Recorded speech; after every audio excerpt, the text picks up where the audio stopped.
In the early hours of a recent morning on the eastern front of Ukraine, a US-made M1 Abrams rolled into position under cover of limited visibility. It was not hunting enemy armor. Assigned to Ukraine's 47th Mechanized Brigade, the crew was waiting for something else. From above, an unmanned aircraft hovered quietly, feeding real-time images of a single structure where Russian troops had gathered.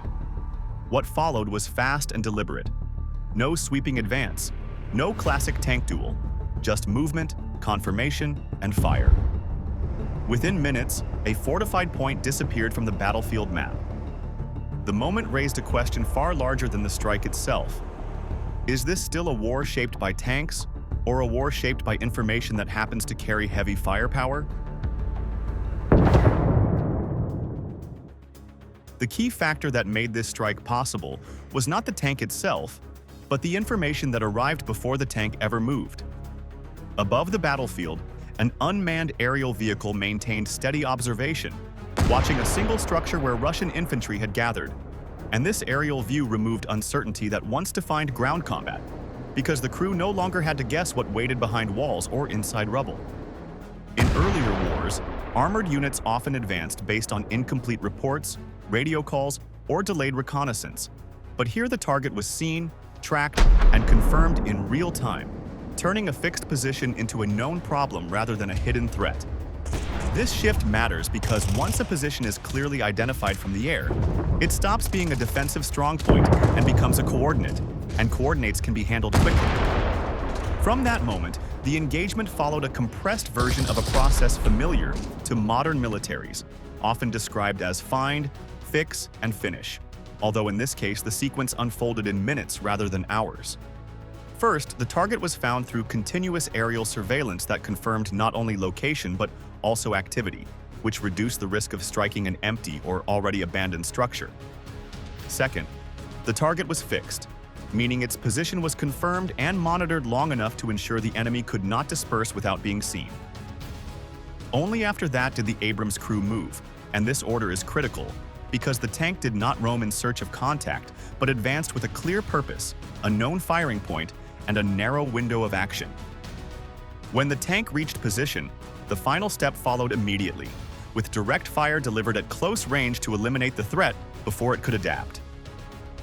In this engagement, the M1 Abrams was not used as a breakthrough platform, and that distinction matters for understanding how Ukraine is shaping its battlefield choices. The Abrams did not lead a formation, push through layered defenses, or seek out enemy armor, which are roles often associated with Western tank doctrine, especially in past conflicts. Instead, it functioned as a highly protected, highly accurate gun system, brought forward only after conditions were set, and employed to deliver decisive fire against a fixed target. This approach reduces exposure time, limits unnecessary movement, and keeps the tank within a narrow mission profile where its strengths can be applied without inviting broader risks. The decision to fire multiple rounds in quick succession at close range was also deliberate, not excessive, because the goal was not suppression but elimination. In urban or semi-urban fighting, infantry sheltering inside solid structures can survive single impacts, regroup, and reappear once the immediate danger passes.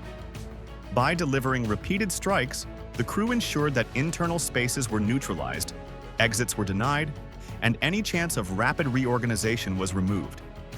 This method reflects a clear understanding of how quickly ground forces can recover if given even a short pause, and it shows why precision alone is not enough without follow-through. The short distance reduced ballistic uncertainty, while the rapid sequence of fire denied time for escape, creating a brief but overwhelming window that ended the engagement on Ukraine's terms. What makes this moment important is not the destruction itself, but the pattern it represents. This was not an isolated act of bravery or a dramatic charge meant to inspire, but a controlled application of Western equipment inside a Ukrainian tactical framework shaped by months of adaptation. The tank did not dictate the battle, the information did, and the Abrams served as a tool within that system rather than its centerpiece. Ukraine has learned to let drones see, let data decide, and let heavy fire arrive only when the outcome is already shaped, which stands in contrast to older models of armored warfare built around mass and momentum. This approach reveals a broader lesson for observers who focus on hardware alone. Advanced equipment retains value, but only when it is integrated into a sequence that limits risk and maximizes certainty. And the success of this strike came from restraint as much as from firepower. The Abrams appeared, fired, and withdrew, leaving little time for reaction, and that discipline is what allowed the engagement to remain small, fast, and decisive. But this method also carries an unspoken condition, one that shapes every decision on the modern battlefield. But this method only works if the tank itself can survive long enough to fire.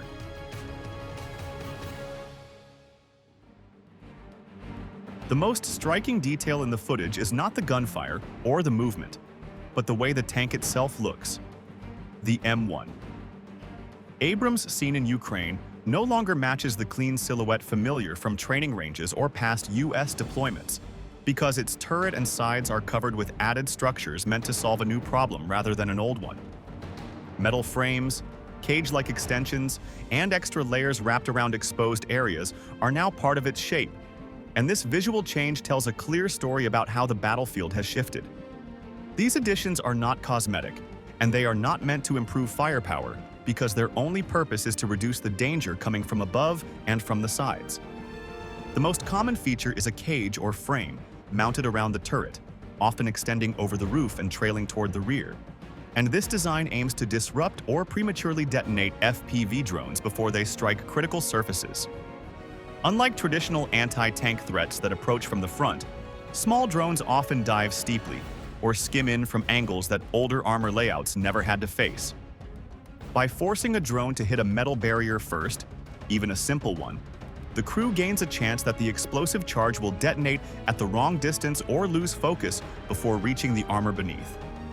This does not make the tank immune, but it can turn a lethal hit into a survivable one, which matters when seconds decide whether a crew escapes or is lost. Additional protection can also be seen along the sides of the turret and upper hull, where soft spots and attachments are vulnerable to close-range strikes. These areas were never designed to resist frequent overhead attacks, because older threats followed flatter trajectories, but FPV drones exploit exactly these weaknesses. Extra plating, mesh, or layered materials help absorb fragments and reduce penetration effects. And while these solutions may appear improvised, they reflect a practical response to a threat that appears with little warning and costs a fraction of the tank itself. In a war where drones can be built cheaply and deployed in large numbers, even modest improvements in survivability can have an outsized impact on outcomes. It is important to note that the exact configuration seen in any single clip cannot be confirmed with certainty, because footage is limited, angles are incomplete, and modifications change frequently as crews adjust based on experience. However, the broader trend is beyond dispute, because similar measures have appeared across multiple units and on both sides of the conflict. Ukrainian vehicles show added frames and shields, while Russian armor has adopted its own versions, sometimes called turtle tanks, with heavy coverings intended to defeat drone attacks. This convergence is revealing because it shows that regardless of doctrine or origin, crews are responding to the same threat environment and drawing similar conclusions under fire. Placing the Abrams within this shared context matters, because it challenges the idea that Western equipment alone determines survivability. The tank's original armor remains formidable against traditional munitions, but the current fight is less about frontal penetration and more about exposure from unexpected directions. FPV drones do not need to destroy a tank outright to achieve their purpose, because damaging sensors, tracks, or external components can immobilize the vehicle and leave it vulnerable to follow-on attacks. By adding protection to the roof and sides, crews aim to preserve mobility and awareness, which are often more valuable than raw armor thickness in a drone-saturated battle space. The tactical meaning of these modifications goes beyond physical protection, because they also shape behavior. Tanks with added cages tend to operate more cautiously, stay closer to supporting elements, and limit time spent in exposed areas, which aligns with Ukraine's broader shift toward controlled, information-led engagements. Every layer added to the vehicle reflects an acceptance that being seen now carries immediate risk, and that survival depends on buying time rather than absorbing punishment. This mindset marks a clear break from older assumptions that heavy armor alone could dominate open ground. What the Abrams shows in this form is not weakness, but adaptation under pressure. The changes are a sign that even the most advanced platforms must evolve when the threat landscape changes faster than procurement cycles, and that crews at the front are often the first to force that evolution. These additions exist because the danger no longer comes only from the horizon, and because protection must now account for threats that fall, dive, and strike from angles once considered secondary. These modifications exist for one reason: the sky above the battlefield is no longer neutral.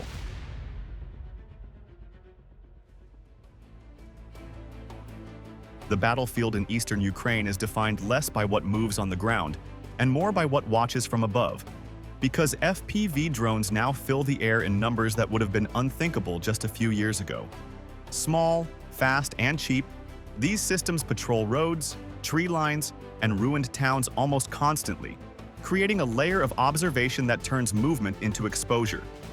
In this environment, distance offers little safety since detection can happen within seconds, and once a target is seen, it rarely remains alone for long. This change has reshaped how every armored vehicle operates, especially those that stand out by size, sound, and symbolic value. For Ukrainian crews, the M1 Abrams represents exactly that kind of high-value target once it is detected. Its weight, engine noise, and distinct profile make concealment difficult, and its political and military significance makes it worth pursuing even at high cost. An Abrams spotted by a drone is not just another vehicle on a screen, but a prize that can draw attention from multiple units at once. This reality means that the risk begins long before the tank fires or takes fire, because the moment it appears on an enemy feed, the clock starts running. The danger does not come from a single weapon acting alone, but from a sequence that has become common across the Eastern Front. First, a reconnaissance drone identifies movement and confirms the type of vehicle, often by hovering at altitude or passing coordinates to other operators. Next, an attack drone moves in, sometimes within minutes, aiming to damage sensors, tracks, or exposed components rather than destroy the tank outright. If the vehicle is slowed or stopped, artillery units receive updated positions and adjust fire, while anti-tank missile teams prepare to engage from covered positions.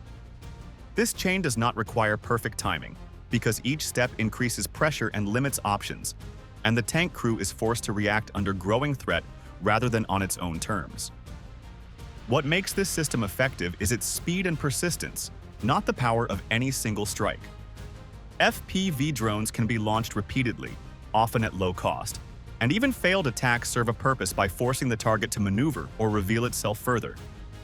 In contrast, heavy armor relies on protection that assumes threats will arrive from limited directions and at predictable speeds, which no longer holds true in a drone-saturated space. As a result, Western tanks face challenges not because their armor has suddenly become weak, but because their presence is hard to hide once the air is crowded with sensors. This loss of concealment has changed the meaning of survivability. In earlier conflicts, a tank could rely on distance, terrain, or speed to avoid being targeted, but today those advantages are reduced by constant aerial coverage. Even brief exposure can be enough to trigger a response, and once engaged, withdrawal becomes more difficult as drones continue to track movement. This is why armored vehicles that once dominated open ground now operate cautiously, using short movements, covered routes, and precise timing to reduce the window during which they can be seen. The problem, then, is not that Western tanks lack protection, but that protection alone cannot solve a visibility problem. Armor is designed to absorb impact, not to erase a vehicle from view. And when detection happens faster than decision-making, even the best protected platform can be overwhelmed by repeated attention. In eastern Ukraine, the sky acts as a shared sensor network, and every vehicle that breaks cover risks being added to that network within moments. This reality applies to both sides, but it weighs especially heavily on assets that carry high strategic and symbolic value. For Ukraine, this environment forces a careful balance. Abrams offers precision, protection, and firepower, but those advantages only matter if the tank can enter and leave an area without being drawn into a prolonged engagement. The longer it stays visible, the more likely it is to attract layered attacks that wear it down over time. This is why movement has become selective, why engagements are shorter, and why timing now matters as much as armor thickness. The wider lesson is clear and unsettling for anyone studying modern warfare. Control of the air at low altitude, even with small drones, has reduced the margin for error on the ground, and heavy platforms must adapt to survive in a space where eyes are everywhere. Facing this reality, Ukraine was forced to reconsider how and when Abrams should be used. The decision to limit the frontline use of the M1 Abrams did not come from failure on the battlefield, but from a clear reading of how that battlefield had changed. As Russian FPV drone activity increased, Ukrainian commanders recognized that keeping such a visible and valuable platform exposed for long periods carried growing risk, especially when detection could lead to repeated follow-on attacks. Pulling Abrams back from constant frontline presence was not an admission that the tank could not fight, but an acknowledgement that fighting smart now mattered more than fighting often. This choice reflected caution shaped by experience, not hesitation driven by loss. What followed was a shift in posture rather than a retreat. Abrams did not disappear from the fight, and it was not written off as ineffective, but its role became more selective and deliberate. Instead of being positioned close to the line for extended periods, the tank was held in reserve, waiting for moments when conditions favored short, controlled engagements. This reduced the time it spent under aerial observation and lowered the chance of being drawn into prolonged sequences of drone, artillery, and missile attacks. In practical terms, fewer appearances meant fewer opportunities for the enemy to organize a coordinated response, which improved survivability without sacrificing relevance. The continued involvement of the 47th Mechanized Brigade is central to understanding this adjustment, because this unit has been among the most experienced in handling Western armor under fire. Rather than abandoning Abrams, the brigade integrated it into a tighter operational loop, where reconnaissance, movement, and fire were closely linked. The tank was used when aerial surveillance confirmed a clear target, when infantry elements were in position to support or screen movement, and when withdrawal routes were planned in advance. This approach treated Abrams as a precision tool rather than a constant presence, and it relied on discipline as much as strength. Coordination became the defining feature of this new method. UAVs were no longer just eyes in the sky, but the first step in deciding whether Abrams should move at all. Infantry units helped secure nearby terrain, reduced the risk of close-range threats, and provided early warning of enemy activity. The tank, in turn, delivered decisive fire at moments chosen carefully, then withdrew before attention could build. This rhythm limited exposure and kept engagements brief, which matched the realities of a battlefield where staying too long invites escalation rather than advantage. This selective use also reflects a broader understanding of cost and value. Each Abrams represents not only firepower, but time, training, and political investment, and losing one has effects beyond the immediate tactical picture. By preserving the platform for situations where its impact would be highest, Ukraine aimed to stretch its usefulness over a longer period, rather than risk rapid attrition in an environment dominated by sensors. This mindset favors sustainability over spectacle, and it prioritizes long-term capability over short-term visibility. Importantly, this adjustment did not signal a loss of confidence in Western equipment. Instead, it showed confidence in Ukrainian decision-making, because commanders were willing to set aside expectations inherited from other wars and respond to what they were actually seeing. Abrams still offered protection and accuracy that few systems could match, but those strengths had to be applied within a framework that respected the speed and reach of modern reconnaissance. By narrowing the circumstances in which the tank was exposed, Ukraine preserved its advantages while reducing unnecessary danger. The result was a quieter presence that still mattered. Abrams became a weapon used at the right moment rather than a symbol placed on display, and that restraint helped ensure it could continue to influence the fight. This approach may lack dramatic footage, but it aligns with the demands of a war where survival depends on timing, coordination, and restraint. What appears from the outside as withdrawal is, in fact, adaptation, shaped by months of observation and hard lessons learned under pressure. Behind these battlefield choices stands a much larger political and logistical framework. The decision by the United States to send 31 M1 Abrams to Ukraine was never just a technical delivery, because it carried strategic weight far beyond the battlefield. For Washington, Abrams represented commitment, signaling that support would include high-end systems tied to American training, logistics, and long-term planning. Each tank required crews, maintenance chains, and political resolve, which meant the move spoke to allies and adversaries at the same time. This was not about filling a gap in Ukraine's inventory, but about anchoring U.S. involvement to a visible and costly platform that could not be ignored. That commitment is managed through a wider structure designed to keep aid aligned with real needs rather than headlines.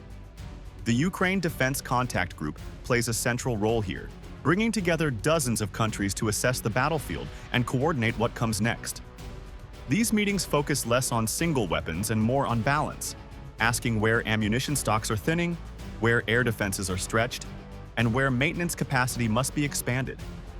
This process matters because modern warfare consumes resources at a pace that can outstrip even strong industrial bases, and coordination helps prevent gaps that the enemy could exploit. As drones have come to dominate the airspace, priorities have shifted accordingly. Ammunition for artillery and air defense systems now carries urgency equal to that of armored vehicles, because stopping drones early can save far more equipment than replacing what is lost. Short-range air defenses protect troop concentrations and supply routes, while interceptors help preserve critical assets that would otherwise be worn down by repeated attacks. In this context, the Abrams tank becomes part of a broader system that depends on support from the ground and the air, rather than a standalone solution. This shift helps explain why Washington has looked beyond traditional breakthroughs toward options that reduce exposure at the front. The confirmation that the United States is providing ATACMS reflects this change in thinking. Long-range strikes allow Ukraine to hit command posts, logistics hubs, and staging areas far from the line of contact, disrupting operations without pushing heavy platforms into constant danger. By extending reach, these systems offer a way to shape the fight while limiting the need for direct assaults under drone surveillance. For American observers, this approach aligns with lessons drawn from months of watching the conflict evolve. When the battlefield favors detection over concealment, success depends on distance, timing, and precision rather than massed movement. Abrams still matters, but its role is shaped by what surrounds it, from drones overhead to missiles fired hundreds of miles away. U.S. support reflects this layered reality, combining armor, ammunition, air defense, and long-range strike into a package designed to adapt rather than dominate through force alone. Taken together, these choices show a careful recalibration rather than escalation for its own sake. Washington is not abandoning heavy platforms, but it is placing them within a framework that values survivability and effect over constant presence. The goal is to help Ukraine endure and adjust, rather than chase decisive moments that may no longer exist in the same form. Together, these decisions point to a deeper shift in how modern wars are being fought. This story does not end with a tank being defeated in a classic duel, because that moment never happened. The M1. Abrams faced a battlefield where information moves faster than armor, and where drones now set the tempo long before guns fire. Russia's advantage in mass and persistent drone pressure has turned visibility into a liability. Yet it has also exposed a weakness, because systems built to watch and harass struggle when targets appear briefly, strike precisely, and disappear again. Ukraine has shown that fast adaptation can preserve the value of heavy equipment, even under constant surveillance, by choosing when to fight and when not to be seen. That balance has forced Russian forces to react rather than control the pace, which carries real costs over time. For American viewers, the question now is larger than Ukraine. In a world shaped by drones and data, how should future wars be fought? And where should defense investment truly go next? If you want clear, grounded analysis like this, subscribe to Military Force and stay with us for what comes next.